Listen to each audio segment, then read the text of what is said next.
예, 안녕하십니까. 네, 반갑습니다. 예, 일주일 만에 또 뵙습니다.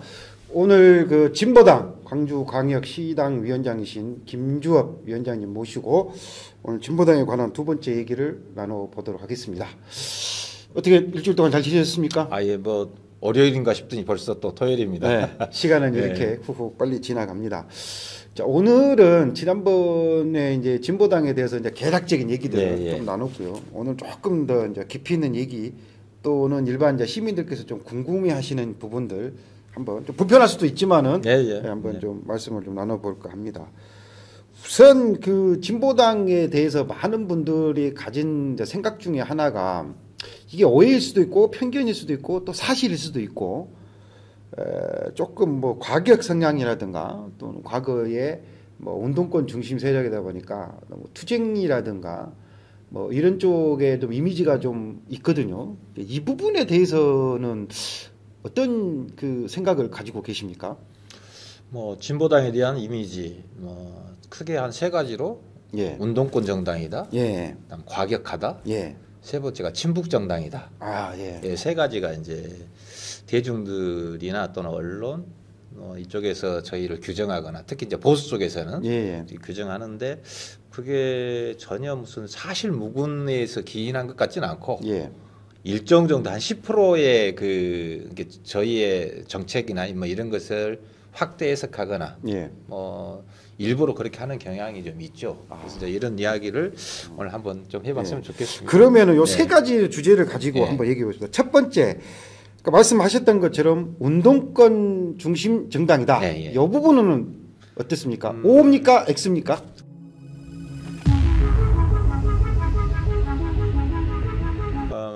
맞습니다.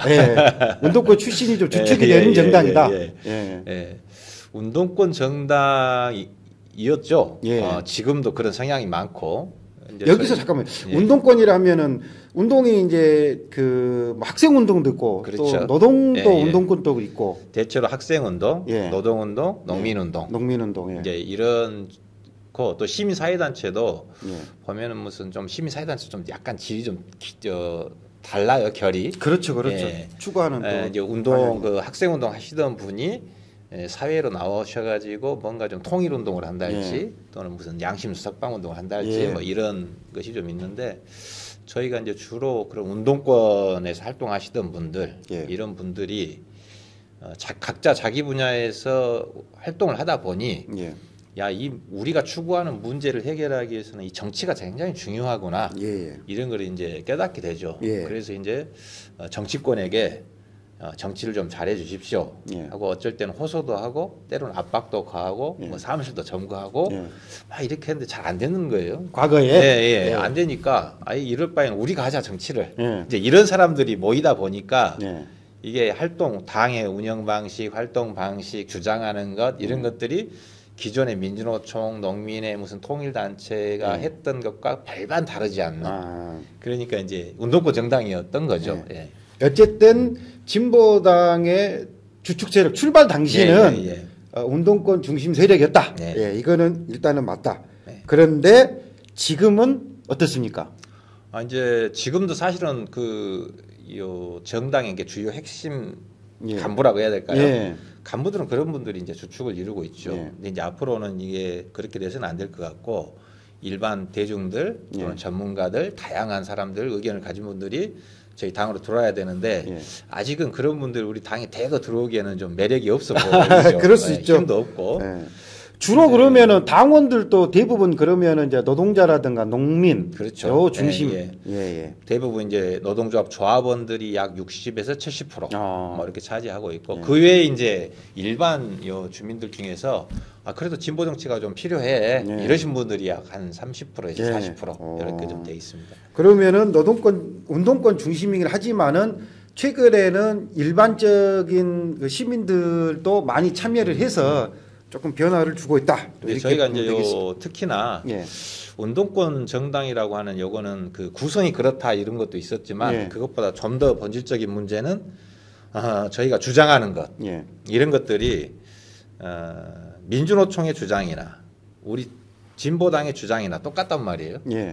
똑같아. 그러니까 저게 민주노총인지 진보당인지 이게 구분이 안 될 정도로 이제 그렇게 해왔어요. 예. 뭐 하나의 사례를 들면 그 최저임금이 이제 6월달에 또 하지 않습니까? 예. 민주노총은 최저임금을 올리라고 하죠. 예. 뭐 다른 거 뭐 살펴볼 것도 없이 저는 이제 그게 맞다고 봅니다. 왜냐하면 민주노총 노동자들을 위한 그 단체니까. 그런데 저희 이제 정치하는 정당은 최저임금 올려야죠. 예. 근데 최저임금을 올리게 되면 그 이면에 그 자영업자들이나 소상공인이나 이게 소규모로 이렇게 고용을 해서 하시는 분들은 굉장히 좀 부담이 된단 말이에요. 예.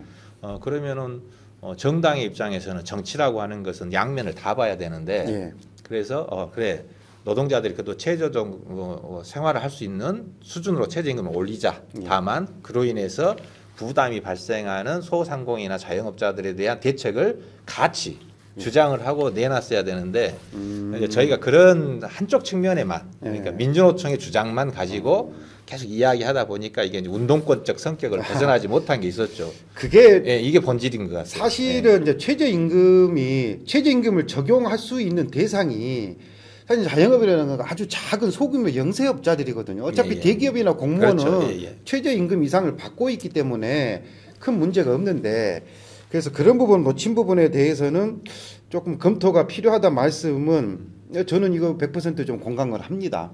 원래 최저임금을 올리려고 하는 취지가 과거에 우리가 노동운동을 보더라도 어떤 대기업이나 자본가들 어떤 권력과 돈을 쥐고 있는 사람들이 그 노동에 대한 정당한 대가를 지불하지 않고 저가의 어떤 임금을 착취해서 그렇죠. 본인의 어떤 그 자본 이득을 늘리기 위한 수단으로 썼던 경우가 많이 있었거든요. 최근에도 뭐 중대재해처럼 노동자의 어떤 인권이라든가 또 생명이라든가 뭐 이런 거에 대한 경시 풍조도 있었었고 그 부분에 대해서 어떤 개혁이 필요한 부분에서 노력한 건 인정을 하는데 세월이 지나 보니까 그 당시는 맞았으나 세월이 바뀌고 보니까 똑같은 자영업자 영세한 중소상공인 입장도 조금 검토할 필요가 있다. 이런 부분들은 굉장히 좋은 것 같습니다. 그렇죠. 이제 저도 이제 민주노총 활동을 하다 왔기 때문에 민주노총에서 와다 보니 이제 노동 중심으로 이렇게 볼 수밖에 없는 이런 게 좀 있었었죠. 근데 이제 좀 저희도 활동을 해보니 이 최저임금이 올라가면 다 좋은 게 아니고 그로 인해서 고통받는 사람들이 있더라. 그러면 이제 그렇다고 해서 기존의 정치권적 그래서 최저임금을 올리지 말자 이렇게 주장할 게 아니고 최저임금을 올리지만 그로 인해서 부담받는 소상공인이나 자영업자들에 대한 대책을 세우는 거 이게 이제 저는 정치의 역할이라고 보는 것이고 저희가 이제 진보당이 그 부분이 좀 미흡했었죠. 그래서 저희가 이제 그런 좀 성찰을 통해서 정치라고 하는 것은 양 측면을 다 봐야 되고 우리가 좀 같이 가야 될 대상이 노동자뿐만 아니라 여러 전체 국민이기 때문에 이렇게 안목을 좀 넓히고 그런 측면에서 정책도 만들고 해야 된다. 이게 이제 저희 현재 결론이어서 지금 그렇게 추구를 하고 있습니다. 그러나 중심의 축은 노동자다. 그거는 그거는 맞겠죠. 그렇죠. 원래 정당이라는 게 각자 가지고 있는 이념과 철학이 가장 중심이 돼야 되기 때문에 그러나 중심은 거기에 두되 좀 살펴봐야 된다. 뭐 이렇게 이해를 하면은 될 것 같습니다. 그다음 두 번째, 약간 좀 과격적이지 않냐? 이런 맞습니다. 부분에 대한 또 그 일반 시민들의 평가에 대해서는 또 어떻게 답을 해주실 수 있을까요?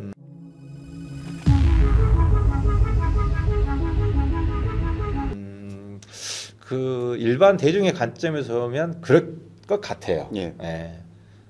제가 만약에 진보정당 운동을 안 했으면 제가 보더라도 진보정당 너무 과격한 거 아니야? 이렇게 할 것 같아요. 대표적인 사례가 제가 2020년도에 총선에 출마했을 때 저희 광주시당의 그 주요 공약이랄까요? 들어보셨는가 모르겠습니다만 몰수 재분배였어요. 특권 자산 몰수 재분배. 몰수라는 단어만 딱 들어도 일단 과격하지 않습니까? 그렇죠. 그래서 이제 이런 것이 상당히 대중들이 봤을 때는 과격하게 들렸을 건데 이제 저희는 이제 그런 생각을 하고 있죠. 만약에 저희가 조선시대에 살고 있다고 한번 가정을 하면 조선시대 제가 찾아보니까 양반이 한 10% 내고 나머지가 이제 90% 이상 일반 평민 천민 이렇더라고요. 그 90% 이상의 그 백성들이 가장 힘들게 했던 게 뭘까? 그럼 신분제하고 그 다음에 이제 그때는 농경사회였으니까 그 논이 있냐 없냐 이것이 이제 두 가지 텐데 그때 만약에 정당이 있었다고 생각한다면 90%의 백성들을 위한 정당이라고 하면 과연 뭘 주장해야 될까? 뭘 주장해야 되겠습니까? 신분제를 없애자. 그다음에 땅은 농사 짓는 사람들이 고루 나눠서 다 같이 먹고 살게 하자. 이 두 가지를 주장을 해야 될 텐데 그런 주장을 하게 되면 10% 양반이 자기 기득권을 유지하기 위해서 그 사회에서 가장 내릴 수 있는 극형에 처했단 말이에요. 예. 뭐 신분제에 정점이 있는 왕에 대해서 왕이 무슨 정해진 거냐 이렇게 하면 역모가 돼가지고 뭐 구대를 멸하고 이런 거잖아요.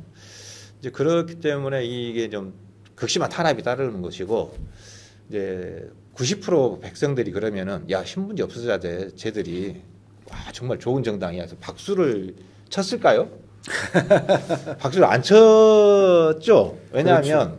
거기에 동조하면 자기도 따라서 처벌을 받을 거라고 하는 두려움이 하나 있었던 거고. 그렇죠. 그게 좋은 거지만 이걸 하면 내가 불이익을 받아. 이런 게 하나 있고 더 심각했던 거는 쟤들은 왜 저런 이상한 주장을 하지? 이게 자기도 그 피해를 받으면서도 그것이 그 사회 체제가 당연하다라고 생각하는 요것 때문에 신분제를 주장하다고 그 시대에 그렇게 주장을 하면 쟤들은 불순한 세력, 반란 세력, 뭔가 제거해야 될 세력으로 다수의 국민들도 그렇게 생각을 했을 거라는 거죠.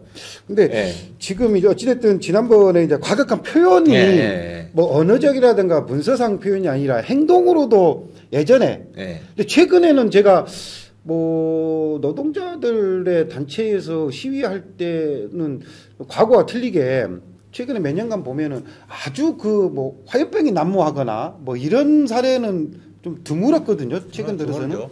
특히나 당이 그렇게 한 경우는 거의 그렇죠. 없죠. 거의 없고. 우리가 이제 80년대, 90년대에는 뭐 시위도 많고 아주 과격하고 뭐 경찰과 대치하는 것도 있었지만은 뭐 앞으로는 이제는 이런 과격이 또 이것도 뭐 마찬가지처럼 과거에는 약간 어떤 그 의사 표현을 강조하기 위해서 과격한 행동을 하거나 표현했던 적도 있었지만은 앞으로는 어떻게 봐야 될까요? 아니 저희는 이제 그 민주노총도 과격한 행동하는 걸 좋아하지 않습니다. 하면 반드시 그 책임을 져야 되는 게 오기 때문에 그렇죠. 누가 그걸 하고 싶겠어요. 근데 모든 걸 다 해봤지만 안 된다. 그래서 마지막 갈 수 있는 곳이 없죠. 그러니까 점거도 하고 농성도 하고 이렇게 하는 건데 이제 그럴 때 저희가 가서 같이 지지도 해주고 뭐 이렇게 해왔죠. 근데 저희는 그거는 앞으로도 해야 된다고 봅니다. 해야 되는데. 뭐 공당이기 때문에 무슨 불법적인 것을 같이 한다 할지 이제 이런 건 아니지만 그들을 지지하고 응원하는 것은 해야죠. 그러니까 노동자나 농민단체의 권익을 위한 것에는 가치는 동의를 하되 행동 방식에 불법이라든가 문제가 있을 만한 것은 공당으로서 조금 지장해야 된다. 달라야 된다라는 생각을 가지고 있다. 달라야 되고 이제 그 과격함의 이미지는 그런 행동도 이제 과거에 뭐 반영을 했겠지만. 아까 말씀드린 대로 이제 조선 시대에서 신분제 철폐하자는 것처럼 현재는 대한민국 시대니까 대한민국 시대에서 가장 그럼 우리 수많은 백성, 국민들을 제일 힘들게 하는 게 뭐냐? 요거를 저희가 자꾸 이야기를 하는 거거든요. 그러니까 요 기득권에서는 그게 불편한 거고, 그러니까 저희를 과격한 단체 좀 그렇게 프레임으로 볼 수도 있다. 편견을 가지고 실제로 국민들도 그런 거에 대해서 매우 불편해하세요. 그럴 수 있죠. 저희가 이제 그래서 2020년도에 특권 자산을 몰수를 해서 요거를 분배를 해야 된다라고 주장을 했는데 좀 표현은 가격했죠. 표현은 일부러 이제 그렇게 한 측면도 있는데 이제 그걸 들은 국민들이 자산도 없어요. 1억도 없는 분들이 굉장히 불편해하세요. 굉장히 불편해하죠. 그렇죠. 그래서 이제 이런 것들이 아마 그 진보당은 좀 과격해. 이렇게 하는데 결정적인 역할을 한 것 같은데 이제 앞으로는 저희가 이런 표현들이나 이런 것들을 국민들의 눈높이, 국민들이 들었을 때 나를 위한 거구나라고 하는 것으로 잘 순화하기도 하고 또 이렇게 해야 될 것 같고. 이거 어쨌든 자기 목숨을 잃어가면서 신분제 철폐를 주장하고 싸웠던 사람이 있으니까 신분제가 없어진 거 아니겠습니까? 저희는 이제 저희가 주장의 그 방식이나 이런 것들은 여러 가지 고민이 필요하지만 내용적으로는 뭔가 현재 대한민국의 자산의 불평등 문제랄지 뭐 이런 문제들은 계속 주장하고 해야 된다고 봅니다. 알겠습니다.